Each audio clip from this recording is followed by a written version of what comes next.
going on, Jerome's? Your Minnesota Vikings are still in a holdoff right now with superstar edge rusher Danielle "The Real Deal" Hunter, even though Hunter is present at TCO Performance Center Bar and Grill with his hold in. Still not participating in practice. It seems like they're a little bit ways apart on that contract, and reportedly the Vikings have been open to trading the former pride of LSU. This is from Jeremy Fowler, ESPN. Vikings looking at options to move Danielle Hunter, sources say. The Vikings have evaluated trade options for Danielle Hunter in light of his ongoing unhappiness with his contract, with sources from multiple teams saying Minnesota has made the Pro Bowler available. Now, this information could have come to Fowler in a number of ways. Kwesi's actively on the horn shopping Danielle, and teams are relaying that to Jeremy Fowler's like, hey, you never guess who's on the phone, Kwesi. Hey, he's like, what's up? All that stuff. Or this could also be coming from the Vikings camp with several teams potentially calling the Vikings, and then Kwesi playing the game here is like, oh, I mean, blah, blah, all that stuff. Or a combination of the two. Either way, nothing leaks without a reason, and so, Hunter does not want to play on his $4.9 million base salary this season, so the Vikings have tried to find creative solutions should they fail to reach a new deal with him. Hunter, 28, skipped OTAs at mandatory minicamp and is not practicing during training camp after missing the offseason program. Minnesota's approach isn't new, with the understanding that Hunter likely wants a trade or release absent a new deal. Release ain't happening. The Vikings have attempted to extend Hunter, but not on a long-term deal the player feels is commensurate with his skill set, sources say. And that last part is interesting. So the Vikings want to patch something up with Danielle from the sounds of that. And basically what they've done the last two off seasons, pushing forward some of that money in his contract and making it a little bit more palatable and market rate. And now they could just tear up the last year of his deal, give him a fresh 1-year deal. But apparently that's not what he's looking for. But I think compromise is going to have to be struck, because if the Vikings can't find trade compensation that they want, I think that running it back for 1 year on a compromised deal, then he hits free agency at the peak of his career at 29. I think that does make a lot of sense. So even though I've said all along, keep Danielle.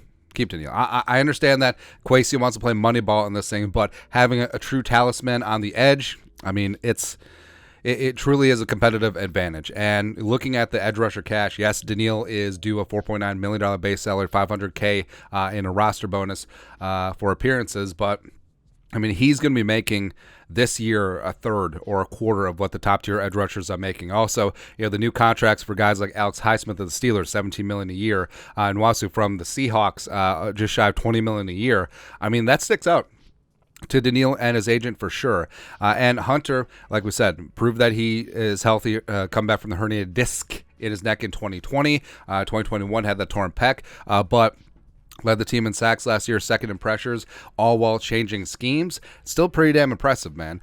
But as we said from the beginning, if they are going to trade Danielle, it's got to be for compensation that's going to help them maneuver to find their quarterback of the future next year. And I'm holding firm at least a first-round pick. And you could say, well, you could do this or that. Well, again, the Vikings still have the leverage of, hey, Danielle, either you play here or your contract holds and we do this again next year and you're another year older, sort of deal.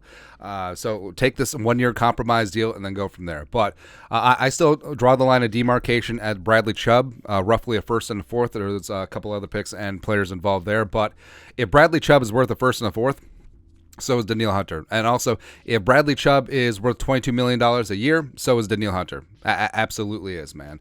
And the Vikings edge rusher room, if they do let go of Danielle Hunter, it gets a little bit dicey. I mean, Davenport has potential, yes. Same thing with Jones and Wanham. Andre Carr II, once he gets off the pup, maybe, but it gets really dicey really fast. So they need to call Unique the freaking Ngakoue the second they do trade Danielle, if that does go down like that. But I'm really hoping that cooler heads prevail. I think that Danielle Hunter deserves to be in purple. I think that he's a great pass rusher from the close side of the field. I think that he's great against the run. I think that he's a great team player. I think that Flores is going to find a fantastic role for him this year, and I think that he could have a chance to blow up. But I don't know what's going to happen. I don't know.